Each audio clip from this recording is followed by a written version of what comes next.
నమస్తే విజ్ఞాన్ గారు. నమస్తే అండి. ఇప్పుడు జరుగుతున్న ఈ రాజ్ తరుణ్ లావణ్య ఇష్యూలో Raj Tarun okay complaint file అయింది, అతనికి శిక్ష పడే ఛాన్స్ ఉంది అని అంటున్నారు.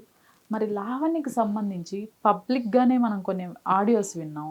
అతన్ని దుర్భాషలాడటం, కొట్టడం, లైవ్లో శేఖర్ భాష పైన చెప్తో తన్నటం, వీటన్నిటికి సంబంధించి ఏ శిక్షలు ఏ కంప్లైంట్స్ ఉండవా? రాజ్ తరుణ్కి సంబంధించి లావణ్యకి శిక్ష పడే అవకాశం అయితే లేదు. First of all Raj Tarun వైపుగా ఈ కేసులో లావణ్య వర్సెస్ రాజ్ తరుణ్ కేసులో రాజ్ తరుణ్ తరఫున ఈమెకు శిక్ష పడే అవకాశం లేదు. ఈమె అన్ని మెటీరియల్ ఎవిడెన్స్లు కోర్టుకు సబ్మిట్ చేసేసింది. ఫస్ట్ ఆఫ్ ఆల్ 11 సంవత్సరాలు కలిసి ఉన్నాడు, తర్వాత ఇప్పుడు నన్ను చీపో అంటున్నాడంటే ఇక్కడ మొగుడికే పడుతుంది, ఆడదానికి పడదు. దీంట్లోనే ఇతను కొంచెం తగ్గాలి. ఇప్పుడు ఈయన ఆవిడ నన్ను రోజు రక్కేది, కొట్టేది, తిట్టేదండి, కావాలంటే ఇవి వినండి, ఇంతలా నన్ను హింస పెట్టేది, చూడండి ఎలా బూతులు మాట్లాడుతుందో అని అన్నా కూడా ఈ తెలివైన లాయర్ ఏం చేస్తాడో తెలుసా? లావణ్యకి మెంటల్ కండిషన్ సరిగ్గా లేదండి, అప్పుడప్పుడు కొంచెం వింతగా ప్రవర్తిస్తుంది, అది అర్థం చేసుకోలేక ఒక మానసిక రోగిని ఇంకా ఇంకా హింసించేవాడు, వేధించేవాడు అని చెప్తాడు. దానికి తగ్గ ఆధారాలు కూడా చూపిస్తారు. అవును నిజమే, ఈ అమ్మాయి మెంటల్ కండిషన్ బాగాలేదు అని. అంతే. నువ్వు తుపాకీతో కాల్చిన మెంటల్ కండిషన్ బాగాలేదని చెప్పి బెయిల్స్ పొందిన దాఖలాలు ఉన్నాయి చరిత్రలో, నట్టింట్లో తుపాకీలతో కాల్చినా కూడా. సో ఆమెకి ఇందులోనూ లావణ్య గెలుస్తుంది. కానీ అండ్ యాక్చువల్గా ఇప్పుడు లావణ్య ఏం చేస్తుంది, నా దగ్గర ఇంకా బోల్డ్ ఉన్నాయి, అది వదిలితే రాస్తారు, నీ చీ అంటావు, థూ అంటావు, మొహం మీద ఉమ్మేస్తావు అని అన్నారు చెప్తుంది. ఆ ఇంకా ఎవిడెన్స్లు ఏంటంటే ఆల్రెడీ కోర్టులో ఉన్నాయి, సబ్మిట్ చేసి ఈ లాయర్ కంప్లైంట్ రాసేటప్పుడే ఇవేవో భలే ఉన్నాయి అని చెప్పి అన్ని అటాచ్ చేసి పడేశారు ముందే. ఇప్పుడు 4 ఖర్చుకుంది. ఏంటంటే కోర్టుకు ఒకసారి సబ్మిట్ చేసిన తర్వాత దాన్ని బయటికి వదలకూడదు, రికార్డింగ్స్. ఓకే, సబ్మిట్ చెయ్యనివి ఏమన్నా ఉంటే చేసుకో, నువ్వు అక్కడ అటాచ్ చేసినా బయట వదలడానికి లేదు, అంటిల్ అండ్ అన్లెస్ ఆ కేసు తేలే వరకు. సో కొన్ని సబ్మిట్ చేసింది, మంచి అన్నీ అక్కడ సబ్మిట్ చేసింది. ఏదో కొన్ని ఉన్నాయి ఈమె దగ్గర ఉన్నాయి, ఆ కొన్ని వినే చాలామంది అబ్బా ఇంత జరిగిందా అనుకుంటున్నారు. బట్ అక్కడ ఏమీ లేదు, ఇంకా మంచి ఉన్నాయి అక్కడ ఆల్రెడీ సబ్మిట్ చేసేసింది. ఇప్పుడు రాజ్ తరుణ్ వయసు వీళ్ళిద్దరు ఫైట్లో మాత్రం కేట్లో లావణ్యకే న్యాయం జరుగుద్ది. అట్లాంటి మాత్రాన ఆయన చెడ్డోడు ఈమె మంచిదని కాదు, కోర్టు దృష్టిలో శిక్ష పడినంత మాత్రాన ఆయన చెడ్డోడు కాదు, ఈమె మంచిది కాదు. అండ్ నెక్స్ట్ లావణ్యకి శిక్ష పడుద్ది, 100% పడుద్ది. ఎలా? హర్యానా కేసు పెడితే పడుతుంది. నాకు సంబంధం లేకుండా నా క్యారెక్టర్ని బ్యాడ్ చేసింది పలానా అమ్మాయి, ఇప్పుడు నాకు పెళ్ళి ఎలా అవుతుంది, నాకు అవకాశాలు రాకుండా చేసింది, నాకు పెళ్ళి అవ్వకుండా చేసింది, నేను సమాజంలో తలెత్తుకోలేకుండా చేసింది, నాకు పలానా అబ్బాయితో ప్రెగ్నెన్సీ అయిందని అండ్ నెక్స్ట్ అలా నా అబార్షన్లు చేయించుకున్నానని చెప్పింది, ఇంకెవరెవరితోనో తిరుగుతానని చెప్పింది. సో నేను అప్పుడు ఆ టైంలో ఎక్కడ యూకే యూఎస్లో ఎన్నో ఉన్నా, నేను ఇండియాలో లేని టైంలో ఒక అమ్మాయి నా మీద రాంగ్ ఎలిగేషన్స్ పాస్ చేసింది. ఇప్పుడు నేను తిరిగి వచ్చేసరికి నాకు చాలా డ్యామేజ్ జరిగింది. దీన్ని దృష్టిలో పెట్టుకొని మీరు ఎప్పుడైతే నా పేరు ఎందుకు తీసావని మాల్వి మల్హోత్రా కేసు పెట్టింది చూసావా, దాన్ని కూడా లాగొచ్చు. ఇప్పుడు మాల్వి మల్హోత్రా పెట్టిన కేసు పైన ఈ అమ్మాయికి ఏం శిక్ష పడే? 100% పడుద్ది, అది స్ట్రాంగ్గా ఉంటాయి, ఆ కేసు స్ట్రాంగ్గా ఉంటాయి. ఓకే, మంచి లాయర్తో ఆ కేసు స్ట్రాంగ్, ఖచ్చితంగా శిక్ష పడుద్ది. నా ప్రమేయం లేకుండా నేను ఒక హీరోతో సినిమా చేస్తుంటే మా ఇద్దరికి ఎఫ్ఐఆర్ అంట కట్టిందండి, ఇలా చేసింది. మేము సినిమాలో ఉన్నప్పుడు నేను డైరెక్షన్ డిపార్ట్మెంట్తోనూ చాట్ చేశాను, హోటల్ రూమ్ ఎక్కడండి, ఎప్పుడు రావాలి అని. మేనేజర్తో చాట్ చేశాను, హోటల్ రూమ్ ఎక్కడ, మాకు ఉంటాయి లొకేషన్ ఎక్కడ పెట్టండి, ఎటు రావాలో పెట్టండి. అండ్ స్నేహంతో పర్సనల్గా కూడా చాట్ చేసుకుంటాము, అంటే స్నేహం ఉండొద్దని లేదు, అంటే మనిషికి పర్సనల్ షేర్ చేసుకోవడానికి అదేంటిది ఖచ్చితంగా శారీరక సంబంధమే ఉండాల్సిన అవసరం లేదు.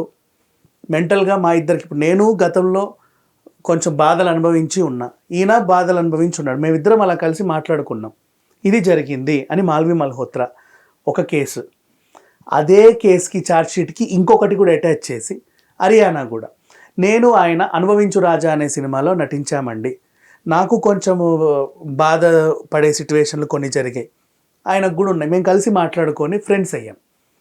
మేము ఇలా ఫ్రెండ్స్ అయ్యాము, తరచూ మాట్లాడుకునే వాళ్ళము, ఆయన పర్సనల్ ఇష్యూస్ నాకు చెప్పి నా పర్సనల్ కూడా మేము షేర్ చేసుకున్నాం, ఒక మంచి స్నేహితుడిగా మేము భావించాం. మా ఇద్దరి మధ్య శారీరక సంబంధం అంటకట్టింది, మేమిద్దరం కలిసి పడుకున్న ఫోటోలు కానీ వీడియోలు కానీ మీ దగ్గర ఉన్నాయా, ఈమె ఎలా ఎలిగేషన్ పాస్ చేసింది, నెక్స్ట్ మేము అబార్షన్లు చేయించుకున్నామని ఈమె ఎలా చెప్పింది, ఎవిడెన్స్లు ఉన్నాయా, లేకుండా మా ఇద్దరు కెరీర్లను డ్యామేజ్ చేసింది అని చెప్పి డిఫెమేషన్ కేసేసి ఇంకా ఈమె మీద ఎన్ని కేసులన్నా పెట్టచ్చు. మా కెరీర్ లేకుండా చేసింది, ఇంకా మేము ఇప్పుడు బతకాలా వద్దా అన్న సిచ్యువేషన్లో ఉన్నాం, దానికి కారణం ఈమె. ఈ విషయం తెలిసి మా నాన్న మూర్చపోయాడు, దానికి కారణం ఈమె. ఈ విషయం తెలిసి మా అమ్మ కూడా కుంగిపోయింది, దానికి కారణం ఈమె. ఇప్పుడు ఈమెకే ఉన్నాయా పెట్టడానికి రాయడానికి 100 విషయాలు. ఇప్పుడు రాస్తారు అంటే అబ్బాయి కాబట్టి ఈమె ఎన్ని ఎలిగేషన్స్ అలా పాస్ చేసింది. ఇక్కడ ఇద్దరు ఆడవాళ్ళు కూడా ఉన్నారు, ఈమె మీద ఎన్ని కేసులన్నా పెట్టడానికి 100 పెడతారు. మరి ఎందుకోసం అంటారు ఇంకా హర్యానా బయటకు వచ్చి మాట్లాడకపోవటం కానీ? చేసుకో, ఎన్ని చేసుకుంటావో చేసుకో, నువ్వు ఒక ఎక్స్టెంట్కి తీసుకెళ్ళు, వస్తా నేను కూడా. తీసుకెళ్ళు, నువ్వు అదొక దగ్గర తెగుద్ది కదా, అప్పుడు నేను వస్తా. తీసుకెళ్ళి, నువ్వు ఎక్కడి దాకా తీసుకెళ్తావో తీసుకెళ్ళి చూస్తా. హర్యానా మాట్లాడిన రికార్డింగ్స్ కూడా ఉన్నాయి కాల్ రికార్డింగ్స్ అని ఇంకొకటి చెప్తోంది. అవును, నిన్న మీడియాలో ఆమె చెప్పింది 100 చెప్తుంది. అంటే మేబీ అది కూడా అక్కడ అటాచ్ చేసి ఉండొచ్చు కోర్టులో, మేబీ అది బయటికి రాకుండా. ఉంటాయి 100 ఉంటాయి కాల్ రికార్డింగ్స్. వాళ్ళిద్దరు కలిసి పడుకున్నారని నువ్వు చెప్తున్నావు, అబార్షన్ జరిగిందని నువ్వు చెప్తున్నావు. దానికి సంబంధించి దగ్గర ఎవిడెన్స్ ఉందా? That's all. ఎవిడెన్స్ ఉన్నా కూడా ఆమె ఏదో అంటే లైక్ ఉందండి ఎవిడెన్స్ అని ఆమె చెప్పలేదు. ఎందుకంటే సంథింగ్ వచ్చినప్పుడు ఫొటోస్ తీయటము లేకపోతే అట్లా. అవునండి, నేను తరచూ ఇంటికి వెళ్ళేవాడిని, ఫోటోలు తీసింది. నా ఫ్రెండ్ని నేను కలవడానికి వచ్చా, పడుకోవడానికి రాలా. నా ఫ్రెండ్ బాధలో ఉన్నాడు, పలకరీయడానికి వచ్చా.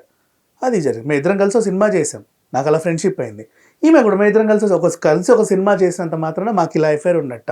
మేము అట్లా అంటే మా కెరీర్లో 100 మంది హీరోలతో పనిచేస్తాం, 100 మందితో మాకు ఎఫైర్ ఉన్నట్ట, 100 మందితో మేము అబార్షన్లు చేయించుకున్నామా, మీరే చెప్పండి అని వాళ్ళు క్వశ్చన్ చేస్తే, లావణ్యకి మొన్న పడ్డ 45 రోజులు కాదు, ఈసారి గట్టిగానే పడే అవకాశం అయితే ఉంది. నెక్స్ట్ ఇప్పుడు లావణ్య గురించి 45 రోజుల ఇష్యూ కూడా మళ్ళీ మాట్లాడితే, ఇప్పుడు మళ్ళీ శేఖర్ పాషాని చెప్పుతో కొట్టిన ఇష్యూని చెప్తా.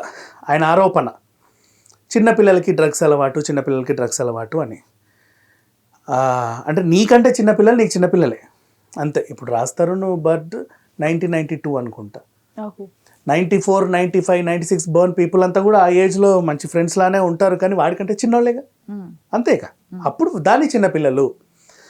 ఇప్పుడు ఏం చేసింది, నువ్వు గంజాయి కేసు డ్రగ్స్ కేసులో అరెస్ట్ అయ్యి 45 రోజులు ఉన్నావు అంటే 3 times నీ బెయిల్ క్యాన్సిల్ అయింది. పోలీసులు డ్రగ్స్ కేసులు ఎవరినైనా పట్టుకుంటే ఫస్ట్ వాళ్ళు పెడ్లరా లేకపోతే బాధితులా చూస్తారు. బాధితులు వాళ్ళని అరెస్ట్ చేయరు, రిహాబ్, నీ కౌన్సిలింగ్ ఇచ్చి రిహాబ్ చేసి నిన్ను ఇంకెప్పుడు ఇలా చేయకండి అని చెప్పి సాయచల్లో ప్రయత్నిస్తారు, అంతే.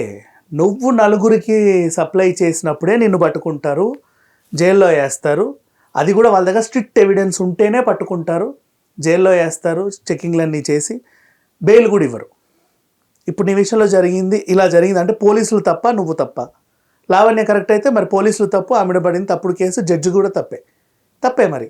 సెంట్రల్ జైలు అధికారులు అందరూ తప్పు. ఒక అమాయకురాలు తీసుకొచ్చి డ్రగ్స్ ఇరికించి పెట్టారు. నన్ను ఇరికించారు అని చెప్తున్నావు డ్రగ్స్ కేసులో. ఇరికించినంత మాత్రాన పోలీస్ ఇన్వెస్టిగేషన్లు ఎలా తెలుసా, నన్ను వాళ్ళు ఇరికించారండి అనగానే వీళ్ళు పర్లేదా నువ్వు జైల్లో పెట్టరు. పూర్తిగా ఇన్వెస్టిగేట్ చేసిన తర్వాతే, ఈమె దోషి అని తేలి స్టాంప్ వేసుకున్న తర్వాతే, 1కి 10 సార్లు చూసిన తర్వాతే ఒక అమ్మాయిని ఈమె బాధితురాలా నిందితురాలా అని చూస్తారు.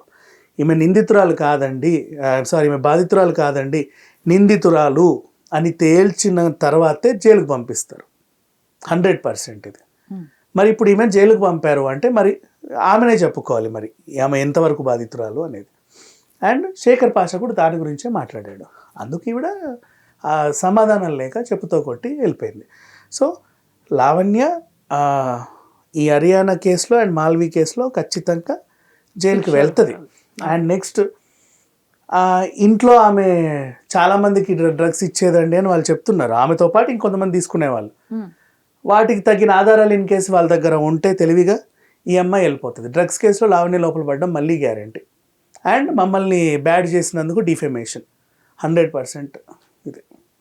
అండ్ ఇంకొకటి కూడా, నిన్న వాళ్ళ ఇంటికి వెళ్ళి దౌర్జన్యం చేసింది, ఆ కేసు కూడా దీనికి అటాచ్ చేసి ఇంకొంచెం కూడా పెట్టొచ్చు. వెళ్ళింది, ఉన్నాయి అన్ని CCTV ఫుటేజ్లు కూడా ఉన్నాయి. ఎగ్జాక్ట్లీ.